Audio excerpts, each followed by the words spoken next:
فلا أقسم بمواقع النجوم وإنه لقسم لو تعلمون عظيم إنه لقرآن كريم في كتاب مكنون لا يمسه إلا المطهرون تنزيل من رب العالمين.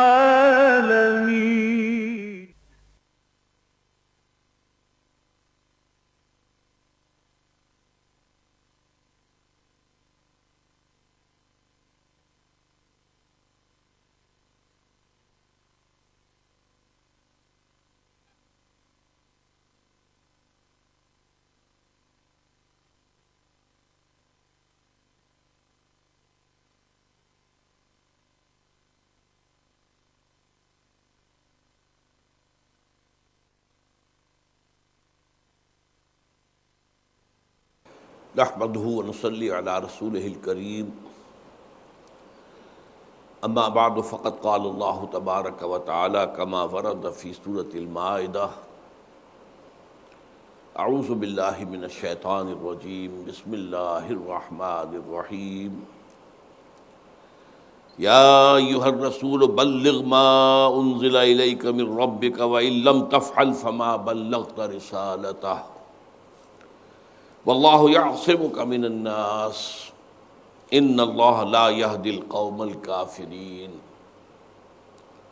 قل یا اہل الکتاب لستم علی شیء حتی تقیموا التوراة والانجیل وما انزل الیکم من ربکم ولیزیدن کثیرا منہم ما انزل الیک من ربک طغیانا وکفرا فلا تأس علی القوم الکافرین صدق اللہ العظیم.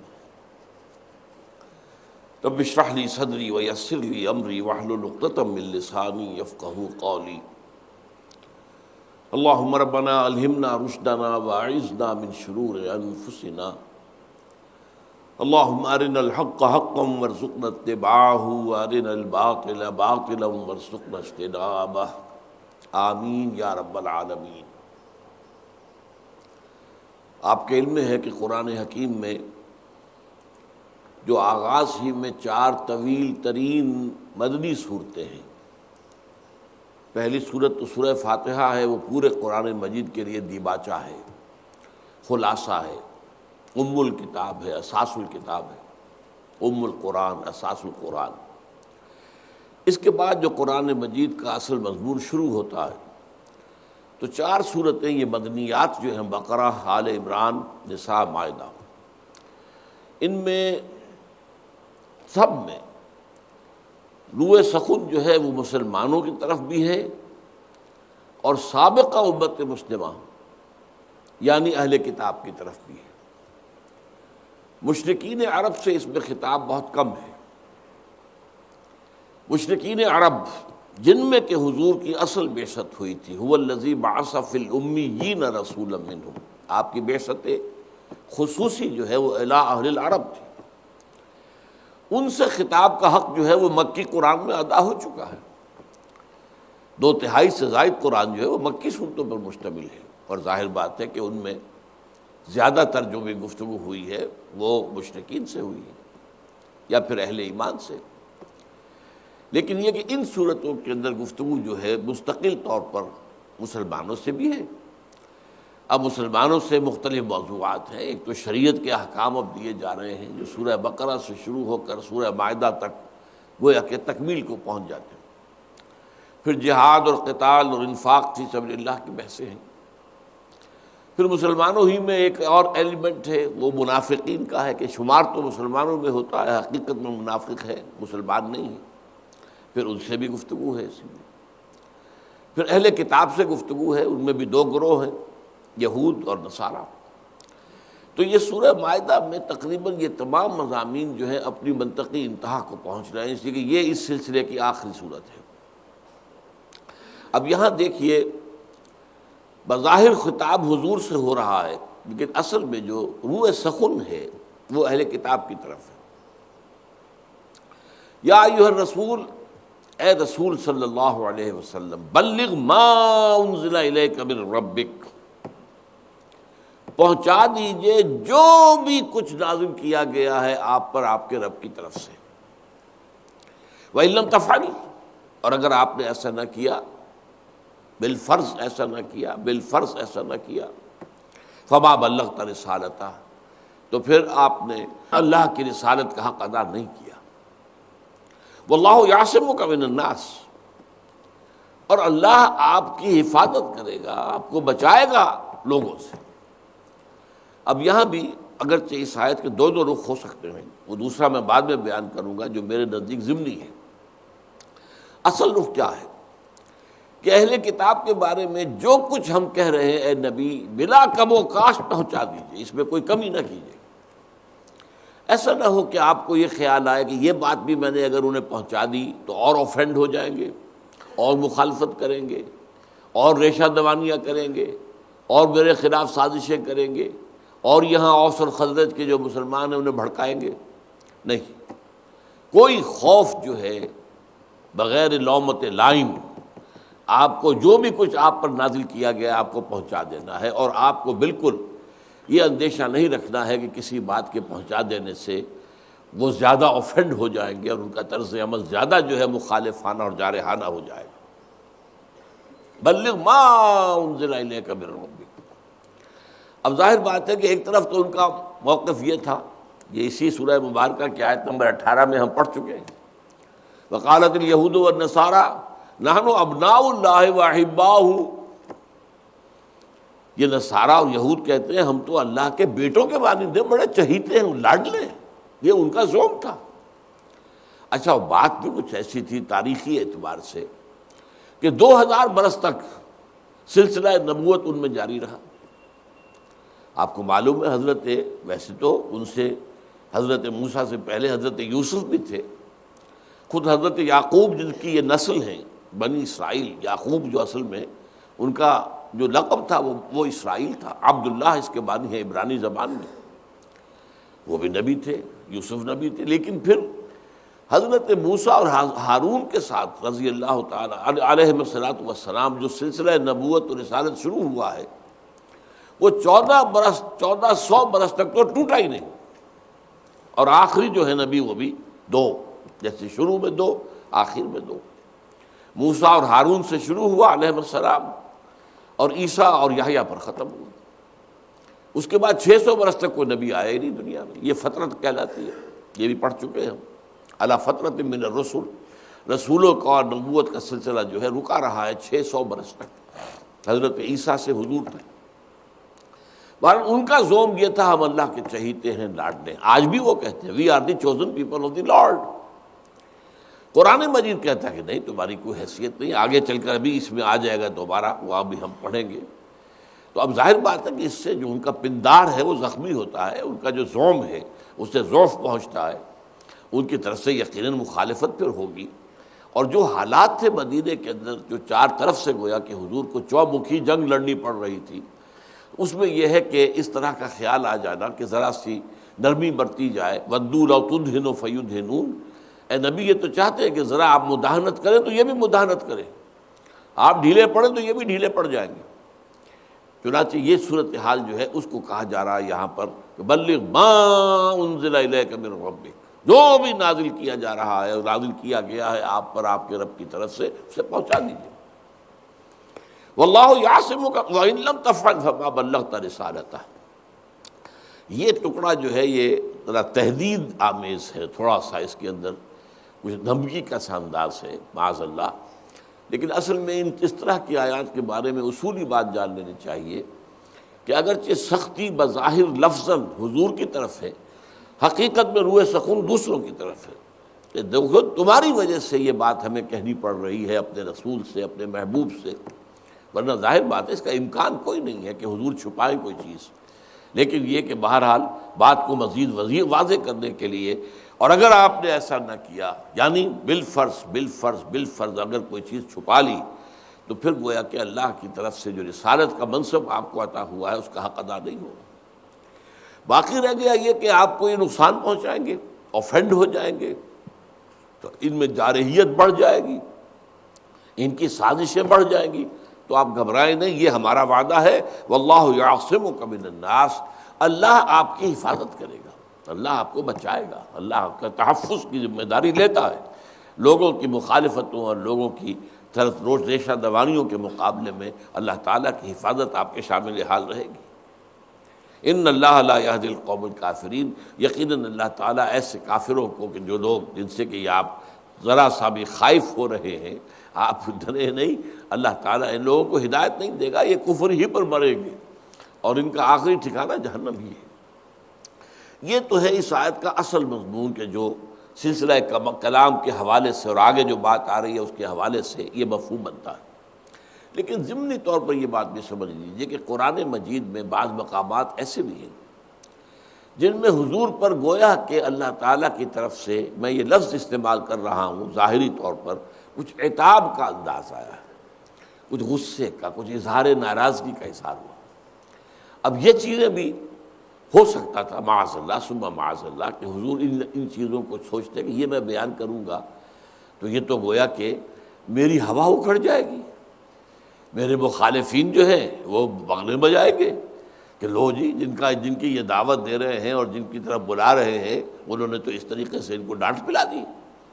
اور یہ کہ ہو سکتا ہے کہ میرے ماننے والوں میں سے بھی بعض جو ہیں جو جن کے ایمان اتنے پختہ ابھی نہ ہوئے ہوں، اتنے راسخ نہ ہوں، ان کے اوپر بھی اس کا ایک کوئی منفی اثر پیدا ہو جائے۔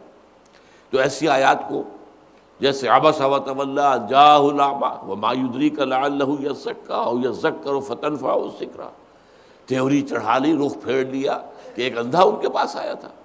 یہ حضرت عبداللہ ابن ام مکتوم کی آمد پر مشہور واقعہ ہے، تفصیل میں جانے کی ضرورت نہیں ہے۔ اور لفظ عتاب پھر بعد میں حضور استعمال کرتے تھے کہ بعد میں جب بھی حضرت عبداللہ ابن ام مکتوم حضور کی خدمت میں حاضر ہوتے تھے تو حضور فرمایا کرتے تھے مرحبا مرحبا بالذی عاتبنی اللہ فیہ، آپ مرحبا ہو، خوش آمدید ہو اس شخص کو جس کے بارے میں اللہ نے، میرے رب نے مجھ پر عتاب کیا ہے، مجھ پر غصے کا اظہار کیا ہے کہ میں نے کیوں ان کی طرف سے جو ہے بے اعتنائی برتی ہے۔ تو یہ چیز جو ہے وہ اللہ تعالیٰ کی طرف سے ایک سمجھ لیجیے کہ سرزنش کی شکل میں آ گئی۔ اور بھی مقامات ایسے، ایک مقام جو ہے وہ سورہ انعام کے اندر، سورہ مائدہ کے فوراً بعد ہے کہ نبی کے ذہن میں جو مطالبات ہو رہے تھے چاروں طرف سے کہ یہ معجزہ دکھا دو تو مان لیں گے، یہ معجزہ دکھا دو تو مان لیں گے، یہ معجزہ دکھا دو تو مان لیں گے، ادھر سے اللہ کا فیصلہ تھا کہ کوئی بھی حصی معجزہ ہم نہیں دکھائیں گے، ہمارا آپ کے لیے معجزہ ایک ہی ہے اور وہ قرآن ہے۔ جو طالب حقیقت ہے وہ قرآن سے ہدایت پا لے گا، اور جو طالب حقیقت نہیں ہوتا کوئی بڑے سے بڑا حصی معجزہ بھی اس کے لیے مفید نہیں ہوتا، وہ ایمان نہیں لاتے۔ کیا وہ حضرت صالح علیہ السلام کو جو اونٹنی کا معجزہ دیا گیا کہ گابھن اونٹنی ایک چٹان سے برآمد ہو گئی ہے ان کے کہنے کے، ان کے تقاضے کے مطابق، تو کیا وہ ایمان لے آئے تھے؟ ایمان تو نہیں لائے۔ تو ہم نہیں دکھائیں گے۔ اور اس میں ان کے لیے کیا ہے؟ اس میں شفقت ہے ہماری۔ ایسا معجزہ دکھانے کے بعد بھی قوم ایمان نہیں لاتی تو قوم ہلاک کر دی جاتی ہے، مہلت نہیں دی جاتی۔ ہم ابھی انہیں مہلت دینا چاہتے ہیں۔ ہم چاہتے ہیں کہ ان میں سے کچھ لوگوں کے اندر بھی اگر ابھی کوئی خیر کا عنصر ہے، کچھ ان کی جو فطرت ہے اگر کسی درجے میں بھی زندہ اور برقرار ہے تو واپس آج لوٹ آئے اور وہ اسلام کی طرف آ جائیں۔ لیکن اگر ایسا معجزہ دکھا دیا اور پھر بھی اڑے رہے تو ختم کر دیے جائیں گے۔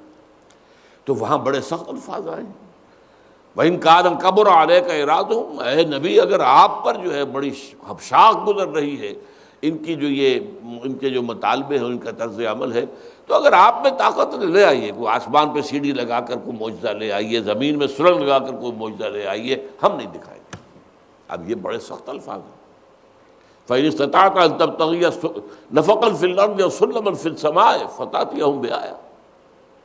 تو اس طرح کی چیزوں کے بارے میں بھی یہاں ہو سکتا ہے کہ حضور نے بلا کم و کاش وہ ساری باتیں بھی قرآن مجید میں لوگوں کو جو ہے وہ تعلیم کر دی کہ یہ آیات بھی نازل ہوئی ہیں جن میں ایک طرح سے حضور پر اللہ کی جانب سے کچھ عتاب کا، کچھ اظہار ناراضگی جو ہے اس کا معاملہ سامنے آتا ہے۔ بہرحال یہ دونوں رخ ہو سکتے ہیں، لیکن پہلا رخ میرے نزدیک اس آیت کے معاملے میں وہ اہم ہے، اور وہی جو سیاق و سباق کے ساتھ جو ہے وہ زیادہ متعلق ہے۔ اب آئیے جس کے لیے یہ تمہید باندھی گئی، قل یا اہل الکتاب لستم علی شیء حتی تقیموا التوراۃ والانجیل وما انزل الیکم من ربکم۔ نبی صاف کہہ دیجئے، کھول کر کہہ دیجئے، ان کے کان کھول دیجئے، کہہ دیجئے کہ اے اہل کتاب تمہارا کوئی مقام نہیں ہے، کوئی حیثیت نہیں ہے، کوئی مرتبہ نہیں ہے، you have no ground under your feet, جب تک کہ تم قائم نہیں کرتے ہو تورات کو اور انجیل کو اور جو کچھ بھی تمہارے اوپر اللہ کی طرف سے نازل کیا گیا۔ یعنی تم اپنے ذوم میں مبتلا ہو، نحن ابناء اللہ واحباؤ، تم بڑے چہیتے ہو، لاڈلے ہو، we are the chosen people of the Lord, پورے انسان تو ہم ہی ہیں، آج بھی کہتے ہیں وہ۔ یہ باقی انسان جو ہے یہ انسان نما حیوان ہیں، شکلیں ان کی انسانوں کی سی ہیں، حقیقت میں یہ حیوان ہیں۔ جینٹائلس جو جن کا الفاظ ان کے ہیں، اور گوئمز یہ دو الفاظ ہیں یہودیوں کے، اور جو ان کی کتاب دوسری تالمود، ایک تو تورات ہے لیکن ان کی اصل کتاب تالمود ہے جس میں ان کے فقہی مسائل ہیں۔ جیسے ہمارے ہاں بھی آپ کو معلوم ہے قرآن مجید سے ہمارے جو ہے علماء کو کتنا شغف ہے، سارا شغف تو فقہ سے ہے، اور سارا ہمارا نظام تعلیم جو مذہبی اور دینی کہلاتا ہے اس میں اصل زور فقہ پر ہے، لہذا ان کے ہاں بھی اصل حیثیت تالمود کی تھی، اور تالمود میں یہ ساری باتیں کھل کر لکھی گئی۔ تو تم اپنی جگہ پر یہ سمجھتے رہو، لیکن کان کھول کر سن لو، اللہ کی نگاہ میں کوئی حیثیت تمہاری نہیں۔ وہاں اس آیت 18 کے اندر بھی فرمایا گیا تھا وقالت اليہود والنصارى نحن ابناء اللہ واحباؤہ قل فلم يعذبكم بذنوبكم، اے نبی ان سے کہیے پھر اللہ تمہیں کیوں عذاب دیتا رہا ہے تمہارے گناہوں کی پاداش میں؟ کیا نبوکدنضر کے ہاتھوں تمہیں نہیں پٹوایا؟ لاکھوں تمہارے قتل نہیں ہوئے تھے؟ کیا ٹائٹس کے ہاتھوں 1,33,000 ایک دن میں قتل نہیں ہوئے تھے تم؟ اور کیا تمہارا جو حضرت سلیمان کا بنایا ہوا معبد تھا، ہم تو اسے مسجد کہیں گے، وہ اسے ٹیمپل کہتے ہیں، کنگ سولومنز ٹیمپلز، کیا 2 مرتبہ وہ تباہ و برباد نہیں ہوا؟ کیا 587 قبل مسیح میں نبوکدنضر نے اسے جو ہے زمین دوز نہیں کر دیا تھا، زمین کے ساتھ ملا دیا، برابر کر دیا تھا؟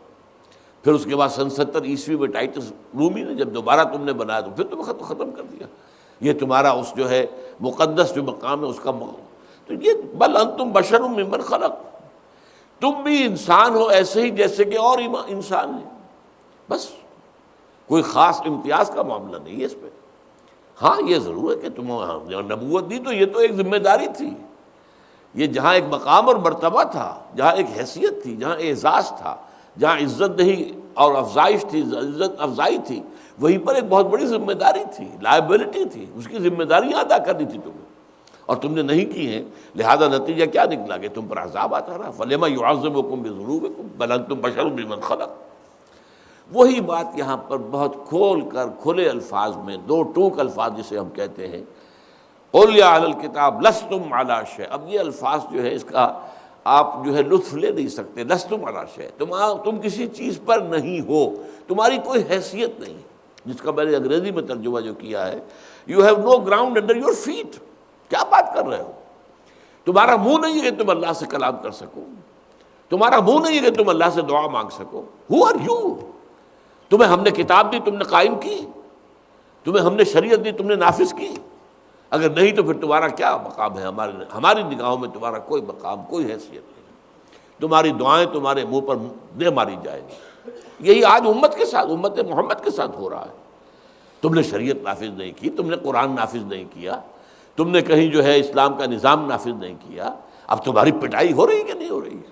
پوری دنیا میں پٹائی ہو رہی ہے، خونریزی ہو رہی ہے، طوفان کی طرح مغرب سے جو ہے وہ لاسٹ کروسیڈ کے جو ایک طوفان ہے وہ چلا آ رہا ہے، اس کے تھپیڑے اب پاکستان کے مغربی جو ہماری سرحد ہے اس پر آ رہا ہے، اس کے اندر سے ہو کر پہنچ رہے ہیں۔ یہ طوفان عالمی ہے، اور اس سے جو ہے عالمگیر جو ہے بہت 3rd ورلڈ وار کا آغاز ہونے والا ہے، زیادہ دور نہیں ہے ہم لوگ۔ یہ صورتحال جو ہے، ذرا سا معاملہ جو ہے ایران کے ساتھ، ابھی تو ایران نے کچھ تھوڑی سی لچک دکھا دی ہے، اگر اڑا رہتا تو شاید ابھی وہ معاملہ ہو جاتا۔ تو یہ صورتحال جو ہے یہ مسلمانوں کے ساتھ آج ہو رہی ہے، جرم جو ان کا تھا وہی ہمارا ہے، اور اللہ کی وَلَن تَجِدَ لِسُنَّتِ اللَّهِ تَبْدِيلًا وَلَن تَجِدَ لِسُنَّتِ اللَّهِ تَحْوِيلًا۔ تم اللہ کی سنت، اللہ کے قانون، اللہ کے قواعد، اس میں کہیں کوئی تبدیلی نہیں پاؤ گے۔ یہ نہیں ہے کہ فرام پرسن ٹو پرسن یا فرام نیشن ٹو نیشن یا فرام امہ ٹو امہ اللہ کا قانون بدل جائے. اللہ کا قانون تو وہی رہے گا. جسے بھی اس نے شریعت دی ہے، کتاب دی ہے، اس پر بڑا فضل فرمایا، اس میں کوئی شک نہیں. اس کو احساس اس کا ہے بہت بڑا، لیکن اس کی ذمہ داری ہے، وہ ادا نہیں کرو گے تو سزا ملے گی. قل یا اہل الکتاب لستم علی شیء حتی تقیموا التوراۃ والانجیل وما انزل الیکم من ربکم. وما انزل الیکم من ربکم جو ہے، ایک تو یہ بھی ہو سکتا ہے کہ شرح ہو یہ تورات اور انجیل ہی کے بارے میں، یعنی جو کچھ نازل کیا گیا تمہاری طرف تمہارے رب کی طرف سے. اور یہ بھی ہے کہ چونکہ میں نے آپ کو بتایا کہ حضرت موسیٰ سے حضرت عیسیٰ تک 1400 برس تک نبی آتے رہے، کوئی وقت ایسا تھا ہی نہیں کہ نبی موجود نہ ہو. اور یہ حدیث ہے حضور کی، بخاری شریف کے اندر موجود ہے. کانت بنو اسرائیل تسوسهم الانبیاء کلما ہلک نبی خلفہ نبی. بنی اسرائیل کے معاملات جو انبیاء کے طے کرتے تھے، جیسے ہی کسی نبی کا انتقال ہوتا تھا تو ایک اور نبی اس کی جگہ جانشین ہو جاتا تھا. تو ظاہر بات ہے ان پر بھی تو وہی آتی رہی ہے. ان کے جو صحیفے ہیں، آج تورات اگر آپ پڑھیں گے دی اولڈ ٹیسٹمنٹ تو آپ سے نظر آ جائیں گے فلاں نبی کا یہ صحیفہ ہے، فلاں کا یہ صحیفہ ہے، فلاں کا یہ صحیفہ ہے، فلاں کا یہ صحیفہ ہے. ان میں سے ایک کو تو ہم کتاب کے درجے میں مانتے ہیں، یعنی زبور جو ہے وہ تو 4 کتابوں پر ہمارا ایمان ہے. اس کے اندر ظاہر بات ہے کہ تو تورات ہے، زبور ہے، انجیل ہے، پھر قرآن ہے. تو وما انزل الیکم من ربکم میں ہو سکتا ہے اس کی طرف اشارہ ہو. وَلَا يَزِيدَنَّ كَثِيرًا مِّنْهُمْ مَا أُنزِلَ إِلَيْكَ مِن رَّبِّكَ طُغْيَانًا وَكُفْرًا. اور اے نبی لازماً ان میں تو جو چیز آپ پر نازل کی جا رہی ہے اس کی سبب سے ان کی سرکشی اور ان کے کفر کے اندر لازماً اضافہ ہوگا. یعنی جس سے آپ اندیشہ کر رہے ہیں وہ اندیشہ آپ کا صحیح ہے. یہ حقائق آپ ان کے سامنے بیان کریں گے تو ان کا غصہ اور ہوگا. انہیں یوں سمجھیے کہ اور وقت چڑھے گا، جسے آپ پنجابی میں کہیں. انہیں اور غصہ آئے گا، اور غضبناک ہوں گے، اور یہ منتقم بنیں گے، ان کا انتقامی جذبہ اور شدید ہو جائے گا. وَلَا يَزِيدَنَّ كَثِيرًا مِّنْهُمْ یقیناً زیادہ کرے گا ان میں سے اکثر کے مَا أُنزِلَ إِلَيْكَ مِن رَّبِّكَ جو بھی اے نبی آپ کی طرف نازل کیا گیا آپ کے رب کی طرف سے. طغیانا و کفرا تو اضافہ کرے گا ان میں، طغیانی سرکشی اور کفر ان کے اندر اضافہ ہوتا چلا جائے گا. اور بالآخر ظاہر بات ہے کہ راندہ درگاہ حق ہو چکے ہیں. اب ایک نئی امت اللہ تعالیٰ نے برپا کر دی ہے. یہ معزول کر دیے گئے اس مقام سے جس مقام سے پر کہ یہ 2000 برس تک فائز رہے. فلا تأس علی القوم الکافرین تو اے نبی کافروں کے اوپر آپ صدمہ محسوس نہ کیجئے، رنج نہ کیجئے. اب یہ ایک خاص انداز سمجھ لیجئے کہ نبی تمام انبیاء کا معاملہ یہی ہے، وہ شفقت اور رافت اور محبت کا پیکر ہوتے تھے اپنی قوم کے لیے. انا لکم ناصح امین، میں تمہارا خیر خواہ ہوں، میں تمہارے لیے تمہاری بھلائی چاہتا ہوں. میں جو تمہیں تبلیغ کر رہا ہوں تو اپنے کسی نفع کے لیے نہیں. لا اسألکم علیہ من اجر، میں تم سے کسی اجرت کا کسی بدلے کا طلبگار نہیں ہوں. تمہاری بہتری، تمہاری بہبود اور تمہاری جو ہے وہ خیر خواہی، یہ اصل میں میرا مقصود ہے. تو ظاہر بات ہے کہ اس کے بعد یہ قرآن مجید میں سورہ ہود وغیرہ میں آیا ہے خاص طور پر کہ تمام رسولوں کے ذکر میں حضرت شعیب نے، فلاں نے، حضرت ہود نے، حضرت صالح نے حق تبلیغ اور حق نصیحت ادا کر دیا.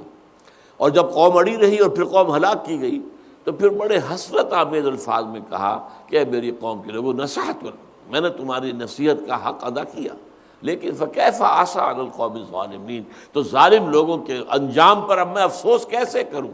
اب یہ کیسے کروں، اسی میں ہے در حقیقت کہ کس قدر افسوس انہیں ہو رہا ہے، کس قدر صدمہ ہو رہا ہے کہ میری یہ قوم برباد ہو گئی، تباہ ہو گئی.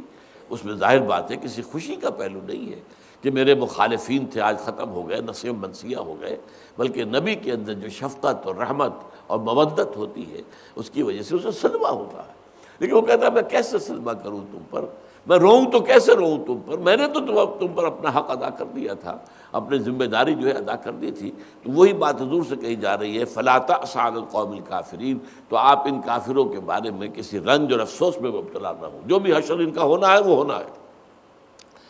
اب جو آیت آ رہی ہے قرآن مجید میں یہ 2 جگہ پر مضمون آیا ہے اور اس کو کچھ لوگوں نے بڑا ایک تختہ مشق بنایا ہے. یہ سورہ بقرہ میں بھی آیت آئی ہے 8ویں رکوع میں اور یہاں پر آئی ہے. وہاں الفاظ مختلف ہیں ذرا. ان الذین آمنوا والذین ہادوا والصابئون والنصارى من آمن باللہ والیوم الآخر وعمل صالحا فلا خوف علیہم ولا هم یحزنون. یقیناً وہ لوگ جو ایمان لائے اور وہ لوگ کہ جو یہودی ہو گئے اور صابی اور وہ جو نصارہ ہوئے، جو کوئی بھی ایمان لایا اللہ پر اور یوم آخر پر اور اس نے عمل کیا اچھا، فلا خوف علیہم ولا هم یحزنون، تو ان پر نہ کوئی خوف ہوگا اور نہ کوئی حزن ہوگا. اب یہ وہاں بھی آیا یہاں بھی آیا، اور یہ دو مقامات ہیں، تو میں اس وقت زیادہ تفصیل میں وقت جو ہے کم ہے، تو میں صرف اسی کو مضمون بناؤں گا. یہاں پہ چونکہ صرف ایمان باللہ اور یہ ایمان بالآخرت کا ذکر ہے، اس لیے فتنہ یہ اٹھایا گیا کہ ایمان بالرسالت کی ضرورت نہیں ہے، بس اللہ کو انسان مانتا ہو اور آخرت کو مانتا ہو اور نیک عمل کرے بس. اس کے بعد کسی رسول کو مانے نہ مانے، کسی شریعت کے اوپر عمل کرے نہ کرے، یہ کوئی ضروری چیز نہیں. یہ فتنہ جو ہے یہ اٹھایا گیا ہے، اور خاص طور پر آپ کو معلوم ہے کہ یہی فتنہ سیاسی سطح پر بر عظیم پاک و ہند میں دو مرتبہ اٹھا. ایک مرتبہ یہ اکبر نے جو دین الہی نافذ کیا تھا، یہ رائج کیا تھا یا ایجاد کیا تھا، اس میں اصل دلیل کیا تھی؟ نبوت کو ایک طرف رکھ دو. محمد کی نبوت کا دور ختم ہو گیا، 1000 سال کے لیے تھی نبوت، وہ نبوت ختم ہو گئی. بس اب یہ ہے کہ اللہ کو سب مانتے ہوں، اللہ کو تو مانتے ہی ہو، کوئی مہادیو کہہ دیتا ہے، کوئی پرماتما کہہ دیتا ہے، کوئی گاڈ کہہ دیتا ہے، اللہ کو سب مانتے ہیں. یہ سارا فرق اور تفاوت جو ہے یہ شریعتوں کا ہے، اور شریعتوں کا سارا دار و مدار نبوتوں پر ہے. تو نبوت کو نفی کر دو تو جھگڑے ختم ہو جائیں گے. یہ فتنہ اس وقت بھی اٹھا تھا. یہ فتنہ پھر پچھلی صدی کے اندر بڑے زور شور کے ساتھ راجا رام موہن رائے اس نے اٹھایا، اور اس کے چیلے کی حیثیت سے مہاتما گاندھی نے اٹھایا. متحدہ جو ہے ایک خاص جو ہے وہ متحدہ قومیت کے لیے گویا کہ مذہب کا بھی وہ ایک متحدہ سا جو ہے ایک نیا ایڈیشن تیار ہو جائے. یہ فتنہ جو ہے اس آیت کے حوالے سے، جو کہ قرآن مجید کے اندر اس کی ایک حکمتوں میں سے یہ بھی ہے کہ یضل بہ کثیرا ویہدی بہ کثیرا، اسی قرآن کے ذریعے سے اللہ بہتوں کو ہدایت دیتا ہے، بہتوں کو گمراہ کر دیتا ہے قرآن کے ذریعے سے. نیت اگر غلط ہے، نیت میں فساد ہے، تو قرآن سے بھی آپ کو گمراہی ملے گی، حق ہدایت نہیں ملے گی. آپ کی نیت کے اندر خلوص ہونا چاہیے. آپ واقعتاً آبجیکٹیولی قرآن پر غور کریں، سوچیں، اور اس سے ہدایت طلب کریں، اس سے ہدایت مانگیں، اس سے اپنا امام بنائیں، تو اللہ قرآن کے ذریعے سے آپ کو ہدایت دے گا، ورنہ یہی قرآن تمہیں گمراہ کر دے گا. اور یہی بات جو ہے یہاں پر بھی ان دو آیتوں کے حوالے سے بھی ثابت ہوتی ہے. اب اگر پورے قرآن کو دیکھا جائے تو ایمان بالرسول، ایمان بالرسول، ایمان بالرسول، ایمان بالرسول، ایمان لاؤ رسول پر، ایمان لاؤ رسول پر، ایمان لاؤ، ہر جگہ ہے.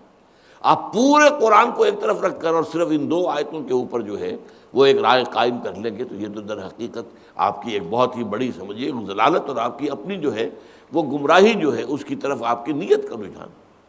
اس لیے ایک طرف تو یہ بات ذہن میں رکھیے.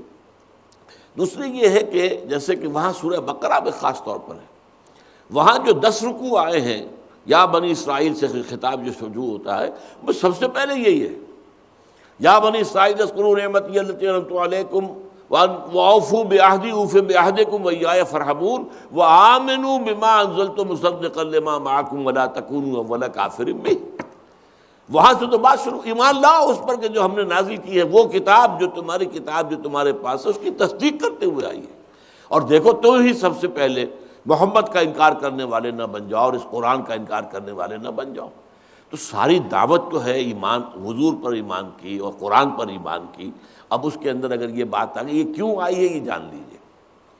پہلی بات یہ ہے کہ دین کے یہ عمل کے دو حصے، ایک ہے محرکات عمل، ایمان باللہ اور ایمان بالآخرت سے محرک عمل طے ہوتا ہے.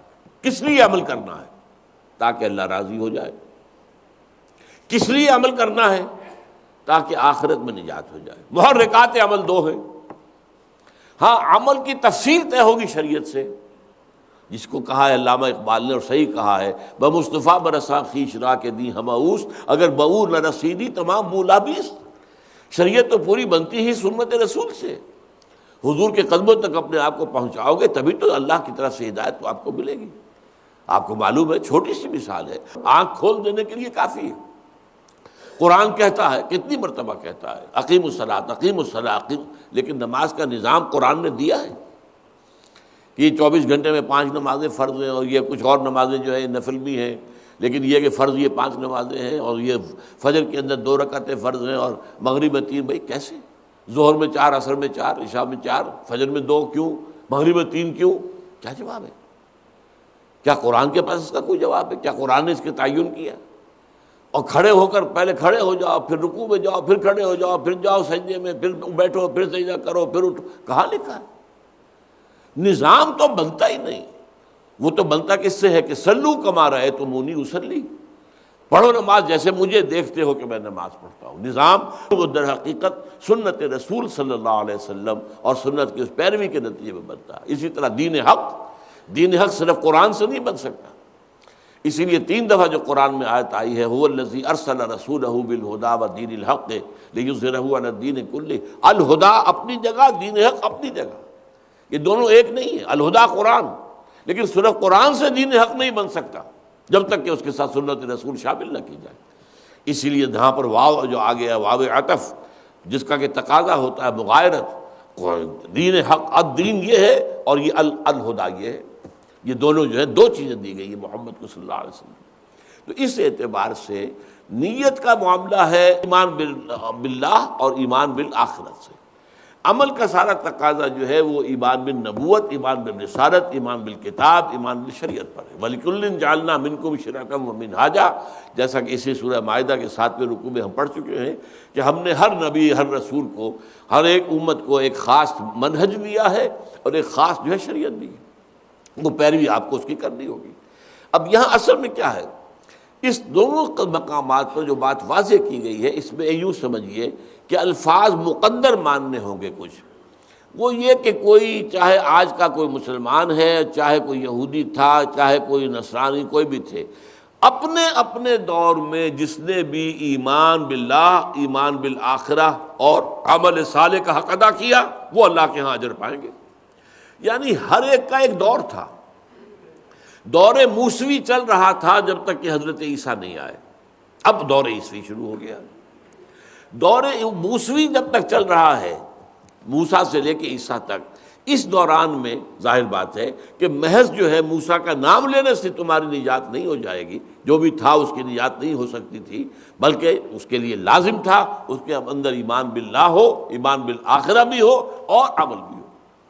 ورنہ وہ یہودی تو تھے ہی موسیٰ کی بنیاد پر، موسیٰ کو ماننے والوں کو بنیاد پر۔ عیسائی ہیں ہی اس لیے کہ وہ عیسیٰ کو مانتے ہیں۔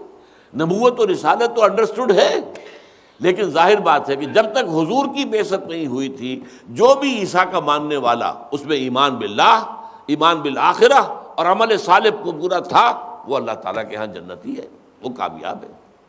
تو یہ اپنے اپنے دور میں ہر ایک کا ایک دور ہے۔ تو جو بھی دور ہے جس کا بھی ہے، جس نبوت اور رسالت کا دور ہے، اس دور کے اندر اس نبی کے پیروکار، چاہے وہ یہودی تھے، چاہے وہ عیسائی ہے، کوئی ہے صابی ہے، صابیوں کے بارے میں ہمیں تفصیل سے کچھ معلوم نہیں ہے۔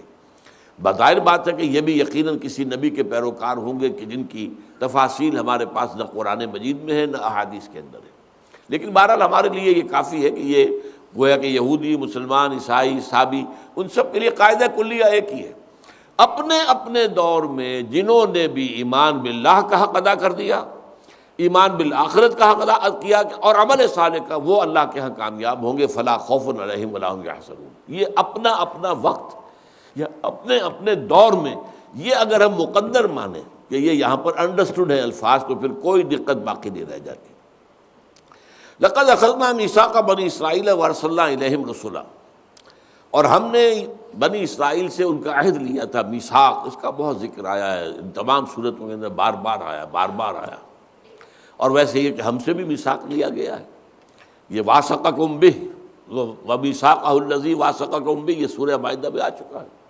ہمارے اور اللہ کے درمیان میثاق یہ قرآن ہے، پکڑو اسو، خذوا ما آتیناکم بقوۃ، اب جو بھی ہم نے تمہیں دی ہے شریعت اور کتاب اور قرآن اور ہدایت، اسے مضبوطی سے تھامو۔ لقد اخذنا میثاق بنی اسرائیل وارسلنا الیہم رسلا، اور ان کی طرف ہم نے بہت سے رسول بھیجے، جیسا کہ میں نے آپ کو بتایا۔ بنی اسرائیل میں ویسے تو یہ کہ حضرت یوسف بھی تھے، لیکن حضرت موسیٰ سے لے کر حضرت عیسیٰ تک 1400 برس تک تار نبوت ٹوٹا ہی نہیں۔ کلما جاءہم رسول بما لا تہوی انفسہم، جب کبھی ان کے پاس آئے کوئی رسول، کوئی نبی، وہ چیز لے کر جو ان کے نفسوں کو پسند نہ ہوئی، جو گمراہیاں انہوں نے ایجاد کی اور جن نفس پرستیوں میں مبتلا ہو گئے، جن مشرکانہ اوہام، اپنے آس پاس کے پڑوسی جو مشرکانہ قومیں تھیں ان کے سے انداز اختیار کر لیے، اس کی بنا پر ہر نبی کے پاس جب نئی دعوت آئی ہے، ہر نبی نے جب اپنا پیغام نبوت پیش کیا ہے، ہر رسول نے جب آ کر اپنی اصلاح کا اور اپنی دعوت و تبلیغ کا عمل شروع کیا ہے، تو وہ انہیں پسند نہیں آیا۔ کلما جاءہم رسول بما لا تہوی انفسہم فریقا کذبوا، کچھ کو تو انہوں نے بس جھٹلا دیا، انکار کیا سرکشی کے ساتھ، انہیں نہیں مانا، انہیں رسول اور نبی نہیں مانا، وفریقا یقتلون، اور بہت سو کو وہ قتل کرتے رہے۔ یہاں پر یقتلون سے بھی ایک مغالطہ پیدا ہوتا ہے، چونکہ لفظ رسول آیا ہے، کلما جاءہم رسول بما لا تہوی انفسہم، تو کیا رسول بھی قتل ہو سکتے ہیں؟ اب اس میں یہ بات ہے کہ رسول قتل نہیں ہو سکتا، لیکن نبی اور رسول یہ ایک ایسا جوڑا ہے قرآنی اصطلاحات کا جو ایک دوسرے کی جگہ استعمال ہوتا ہے۔ مومن اور مسلم یہ بھی ایسا ہی جوڑا ہے۔ ان کے بارے میں ایک قاعدہ ہے علماء نے جو بنایا ہے کہ اذا اجتمعا تفرقا واذا تفرقا اجتمعا، جب یہ ایک ہی جگہ پر دونوں آ جائیں گے مسلم اور مومن تو ان کے مفہوم علیحدہ علیحدہ ہوگا، جیسے سورہ حجرات کی آیت نمبر 14 میں قالت الاعراب آمنا قل لم تؤمنوا ولکن قولوا اسلمنا ولما يدخل الايمان في قلوبكم، ایمان اور اسلام ایک دوسرے کے مقابلے میں آ گئے، تو یہاں علیحدہ مفہوم ہوگا، لیکن جہاں علیحدہ علیحدہ ایک ایک الفاظ علیحدہ آئیں گے تو وہاں ایک ہی مفہوم ہو جائے گا۔ اسی طریقے سے نبی کی جگہ رسول کی جگہ نبی کا لفظ، نبی کی جگہ رسول کی اس طرح استعمال ہو جاتا ہے۔ ایک مفہوم تو میں تو یہ بات سمجھ لیجئے۔ دوسرے یہ ہے کہ یہ بات بڑی نوٹ کرنے قابل ہے کہ یقتلون کہا ہے، کذبوا جو ہے فریقاً کذبوا و فریقاً یقتلون، ایک فعل ماضی ہے، فریقاً کذبوا جھٹلا دیا۔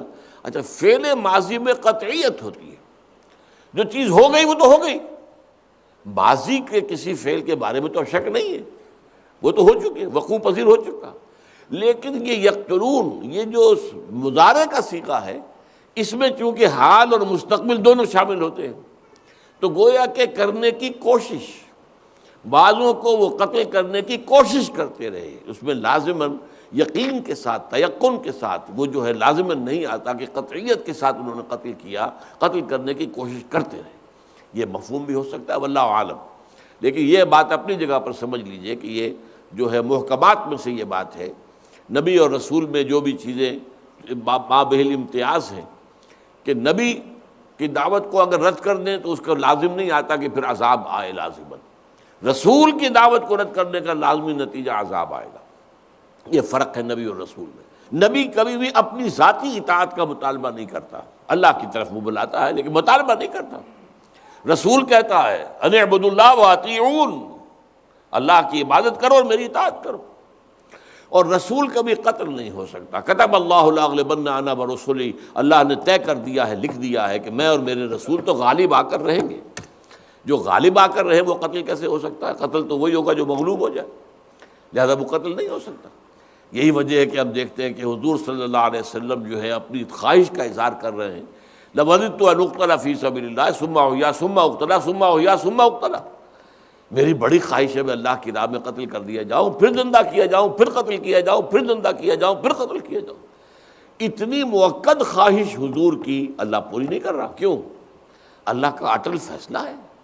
جیسے میں نے آج شروع میں بتایا، اللہ کا اٹل فیصلہ تھا کہ اے محمد آپ کو ہم نے کوئی اور حصی معجزہ نہیں دینا ہے جن کی ان لوگوں کے مطالبے کے مطابق، یہ معجزہ آپ کا قرآن ہے، بس یہ اٹل فیصلہ ہے۔ اب چاہے آپ کہیں بھی کہ اگر دکھائی دیا جائے تو کیا حرج ہے، شاید کہ چپ ہو جائیں، ان کی مخالفت میں تو کمی آ جائے گی، شاید کہ کچھ لوگ ایمان لے آئے، یہ خیالات آ سکتے آئے ہوں گے، تبھی تو اس قدر سخت انداز ہے۔ وَإِنْ كَانَ كَبُرَ عَلَيْكَ إِعْرَاضُهُمْ فَإِنِ اسْتَطَعْتَ أَنْ تَبْتَغِيَ نَفَقًا فِي الْأَرْضِ أَوْ سُلَّمًا فِي السَّمَاءِ فَتَأْتِيَهُم بِآيَةٍ، اگر آپ پر بہت شاخ گزر رہا ہے ان کا اعراض، تو اگر آپ کو سیڑھی لگا سکتے ہو آسمان میں یا نفق لگا سکتے ہو، سرنگ کوئی کھود سکتے ہو زمین میں اور لے آئیں کوئی آیت تو لے آئیے، کوئی معجزہ، ہم نہیں دکھائیں گے۔ اب یہ اٹل معاملہ ہے۔ اس طرح اٹل فیصلہ ہے اللہ کا، نبی قتل نہیں ہو سکتا، لہذا حضور کی خواہش اپنی جگہ ہے لیکن اللہ کا فیصلہ تو اپنی جگہ اٹل رہے گا۔ تو رسول قتل نہیں ہو سکتا، نبی قتل ہو سکتے۔ یہی وجہ ہے سورہ آل عمران میں ہمیں جو ہے سائملٹینیس کنٹراسٹ ملتا ہے، ایک طرف حضرت یحییٰ کا ذکر آتا ہے جو ختم ہو جاتا ہے اس پر، نبی من الصالحین، وہ نبی تھے رسول نہیں تھے، اور حضرت عیسیٰ کا ذکر آتا ہے رسولاً الی بنی اسرائیل، وہ رسول تھے۔ رسول قتل نہیں ہو سکتا، چاہے وہ انہوں نے سازشیں کی، چاہے سولی پر چڑھوانے کا فیصلہ کیا، چاہے گرفتاری کے لیے جو ہے وہ ایک شخص نے دھوکہ بھی دے دیا، ایک نے غداری بھی کی، لیکن اللہ نے اٹھا لیا، زندہ آسمان پہ اٹھا لیا، قتل نہیں ہونے دیا۔ وہ آئیں گے دوبارہ، اور دوبارہ انہی کے ہاتھوں سے ان کی جو قوم جس نے ان کو رد کیا تھا، ان کی دعوت کا انکار کیا تھا، وہ ہلاک کی جائے گی، یہودی ہلاک کیے جائیں گے، اور وہ حضرت عیسیٰ ہی کے ہاتھوں ہوں گے انشاءاللہ تعالی، حضرت عیسیٰ کے ذریعے سے ہوں گے۔ لیکن یہ کہ حضرت ہمیں معلوم ہے کہ حضرت یحییٰ قتل کر دیے گئے، وہ نبی تھے۔ دو امکانات میں نے آپ کو بتائے، ایک تو یہ کہ نبی اور رسول ایک دوسرے کی جگہ استعمال ہو جاتا ہے، قتل کرنے کی کوشش کرتے رہے، قتل کر نہیں پائے، یہ دوسری مفہوم ہو سکتا ہے۔ وَحَسِبُوا أَلَّا تَكُونَ فِتْنَةٌ، اور انہیں یہی گمان رہا کہ کوئی پکڑ نہیں آئے گی اللہ کی طرف سے، کوئی عذاب نہیں آئے گا، کوئی ہمارے اوپر جو ہے آنچ نہیں آئے گی۔ فَعَمُوا وَصَمُّوا، تو پھر وہ اندھے ہو گئے، بہرے ہو گئے، یعنی نبی کی دعوت کو ان کے کان اب سن ہی نہیں رہے، اور نبیوں کی طرف سے اگر کوئی کرامات ظاہر ہو رہی ہیں، کوئی معجزات ظاہر ہو رہے ہیں، ان نہیں دیکھ رہے، اندھے بہرے ہو گئے، اور وہ اپنے ہی غلط ہدایت جو ہے گمراہیوں کے اندر پڑے رہ گئے۔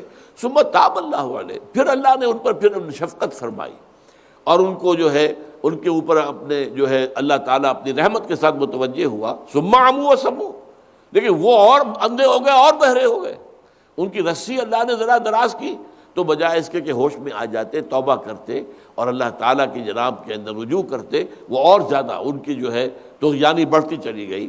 ثم سمعوا منهم واللہ بصیر بما یعملون، اور اللہ تعالیٰ خوب دیکھ رہا ہے جو کچھ کہ وہ کر رہے ہیں۔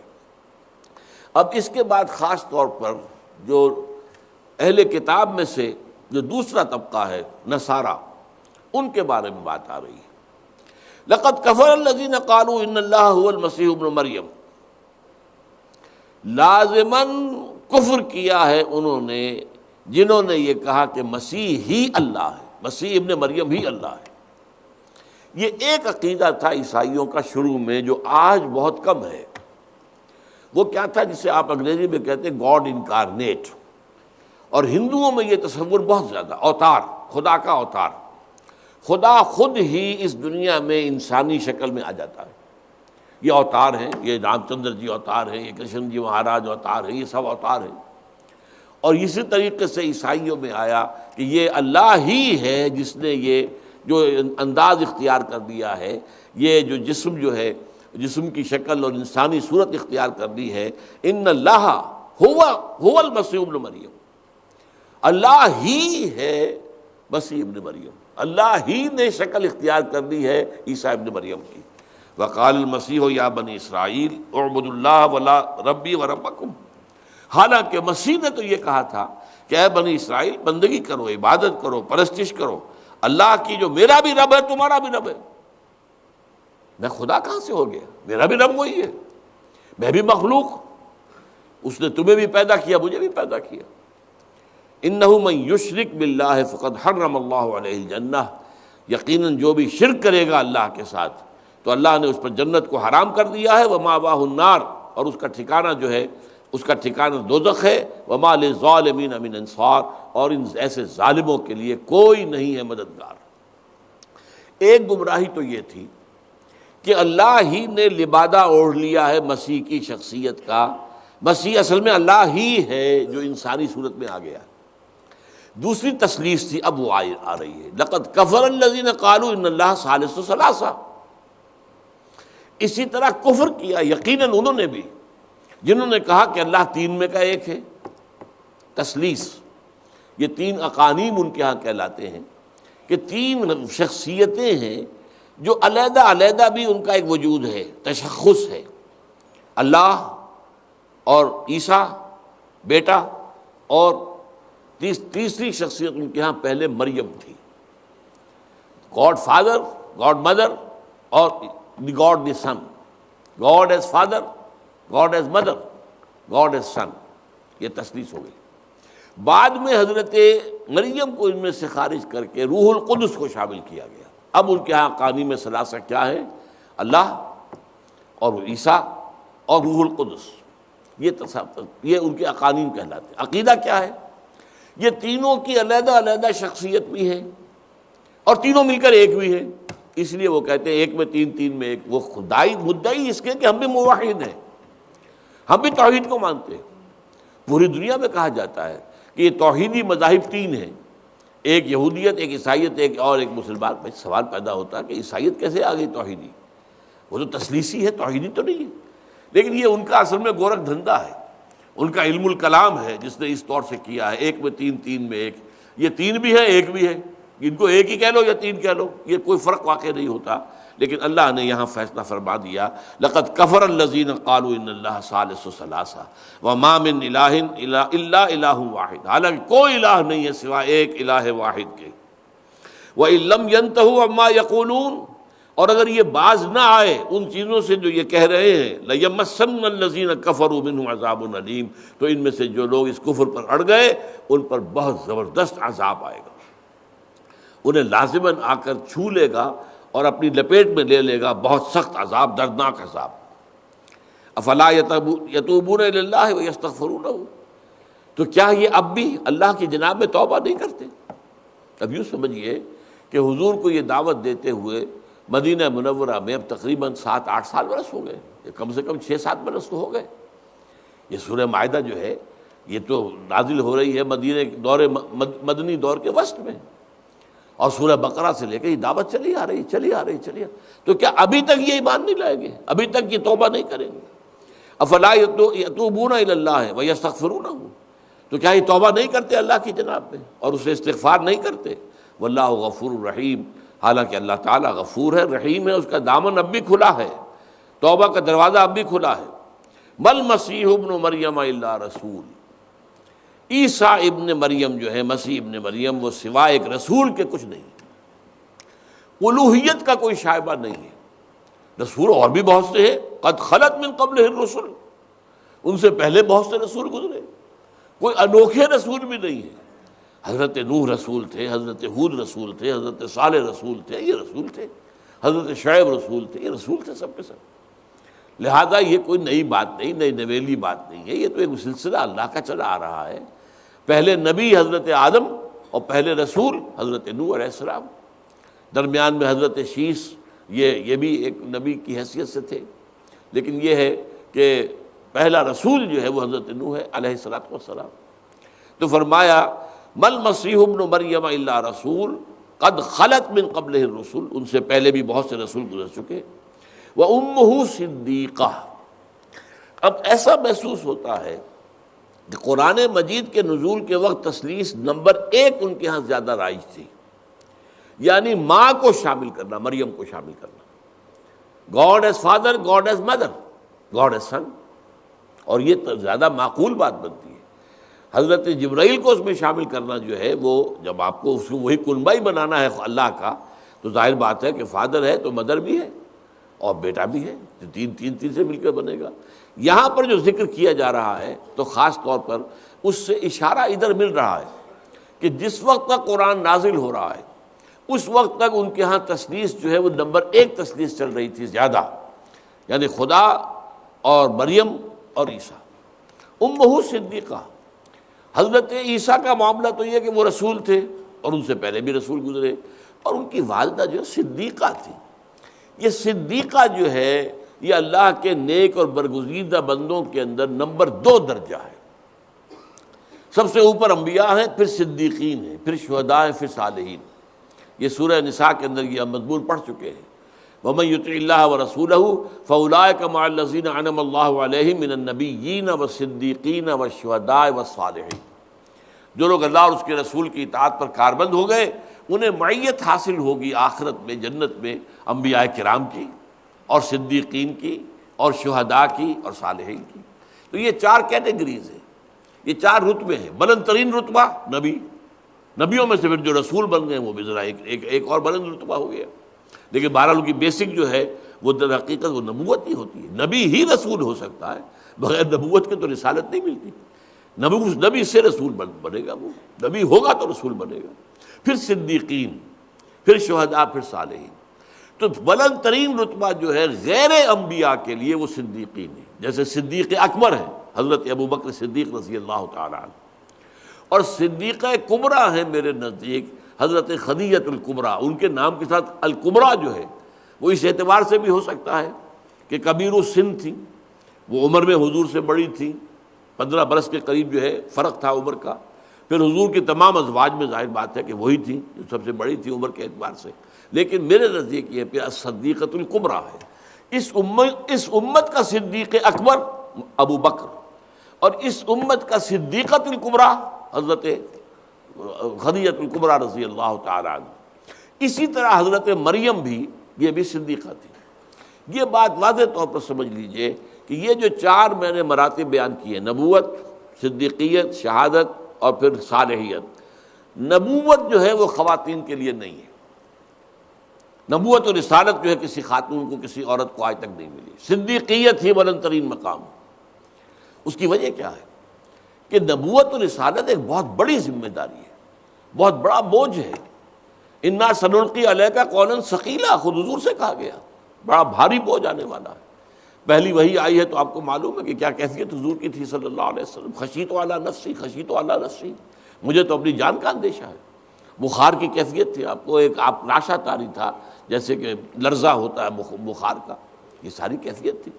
اور انا سنلقی علیک قولا ثقیلا، اب اس کی ذمہ داریاں جو تھی، جو پھر آپ کو جنگیں لڑنی پڑی ہیں، جو مخالفتیں، تو نبوت کا بوجھ جو ہے، یہ نبوت کا اب میں بوجھ کہہ رہا ہوں، یہ ذمہ داری جو ہے اللہ تعالیٰ نے صنف نازک کے لیے نہیں رکھی۔ ان کے ہاں بلند ترین مقام صدیق۔ تو فرمایا مل مسیح ابن مریم الا رسول قد خلت من قبلہ الرسل وامہ صدیقہ کانا یاکلان الطعام، وہ دونوں کھانا کھایا کرتے تھے۔ اب یہاں یہ لفظ کیوں آیا ہے؟ اللہ تعالیٰ کی جو مخلوقات وہ ہیں جن میں زندگی ہے، ویسے تو آسمان ہے، زمین ہے، سورج ہے، چاند ہے، یہ حیات عثمانی میں ان میں نہیں ہے، لیکن جن میں زندگی ہے، جو زمین کے جو جتنے بھی جاندار ہیں، انسان ہیں، ان کے لیے طعام جو ہے ان کا لازم ایک آپ کو ملے گا کہ یہ ان کی ایک کمزوری کہہ لیجئے، ان کی ضرورت کہہ لیجئے، انہیں طعام کی ضرورت ہے۔ ان کے لیے وہی طعام جو ہے وہ مریم بھی لیتی تھی، حضرت عیسیٰ بھی لیتے تھے، تو گویا کہ دونوں مخلوق تھے۔ جیسے بقیہ تمام جاندار مخلوقات جو ہیں انہیں کھانے کی ضرورت ہے، اب وہ کھانا اعلیٰ ہو، عمدہ ہو بہت، یا سادہ ہو، لیکن کھانا تو بہرحال وہ آپ بہت کم کھائیں، زیادہ کھائیں، کچھ روزے کر لیں، کچھ چلے کاٹ لیں، لیکن یہ کہ بہرحال بالکلیہ مفر جو ہے وہ کھانے سے وہ تو ممکن نہیں ہے۔ تو یہاں اسی کو دلیل کے طور پر لائے، کانا یاکلان الطعام انظر کیف نبین لہم الآیات ثم انظر کأنی یؤفکون، دیکھیے اے نبی کیسے ہم ان کے لیے اپنی آیات کو واضح کرتے ہیں، اور پھر دیکھیے کہ کیسے وہ جو ہے ورغلائے جا رہے ہیں، الٹائے لیے جا رہے ہیں، یؤفکون، وہاں سے اچک لیے جا رہے ہیں۔ قل اتعبدون من دون اللہ ما لا یملک لکم ضرا ولا نفعا، اے نبی ان سے کہیے کیا تم پرستش کرتے ہو اللہ کو چھوڑ کر ان ہستیوں کی جو تمہارے بارے میں اختیار نہیں رکھتے، نہ کسی ضرر کا نہ کسی نفع کا۔ کسی ہستی کو انسان کے بارے میں کسی ضرر یا نفع کا اختیار نہیں ہے۔ جو بھی آئے گا لا حول ولا قوت الا باللہ، جو خیر آئے گا تو اللہ کے لیے آئے گا، اور اگر کوئی تکلیف آئے گی تو اللہ کے لیے آئے گی۔ کوئی اور طاقت نہیں ہے دنیا میں کہ جو انسان کو کوئی ضرر پہنچا سکے یا کوئی نفع پہنچا سکے۔ اور یہ جو ہستیاں انہوں نے جن کو معبود بنا لیا ہے، جن کو پکار رہے ہیں، جن کی دہائیاں دے رہے ہیں، جن کے استغاثے کر رہے ہیں، ان سب کے بارے میں بھی جان لیجئے۔ قل اتعبدون من دون اللہ ما لا یملک لکم ضرا ولا نفعا، کیا تم بندگی اور پرستش کر رہے ہو اللہ کو چھوڑ کر یا اللہ کے ساتھ، اللہ کے سوا ایسی ہستیوں کی جو کوئی اختیار نہیں رکھتے تمہارے بارے میں، نہ کسی برائی کا، نہ کسی ضرر کا، اور نہ کسی نفع کا۔ واللہ هو السمیع العلیم، اور یقیناً اللہ تعالیٰ سب کچھ سننے والا اور سب کچھ جاننے والا ہے۔ اب جو الفاظ آ رہے ہیں یہ بہت توجہ کے قابل ہیں، اور ہم میں سے مسلمانوں کے لیے خاص طور پر قل یا اہل الکتاب لا تغلوا فی دینکم غیر الحق، اے نبی ان سے کہیے اہل کتاب، اور یہاں پر در حقیقت اہل کتاب سے مراد یہاں پر اہل کتاب کا یہ دوسرا حصہ جس کے بارے میں ابھی گفتگو ہوئی ہے، یعنی نصارہ، عیسائی. اے کہہ دیجئے اے نبی، اے اہل کتاب مت غلو کرو اپنے دین میں. یہ غلو ہوتا ہے اصل میں، محبت کا غلو، حضرت عیسیٰ کی تعظیم کا غلو. اور ہمارے ہاں کیا غلو ہے؟ ظاہر بات ہے کہ ہمارے ہاں جو نعتیں ہوتی ہیں، جو پڑھی جاتی ہیں، حضور کے ساتھ جو غلو ہوتا ہے، اللہ سے اوپر کر دیا جاتا ہے، رسولوں کا رتبہ خدا سے بڑھائیں.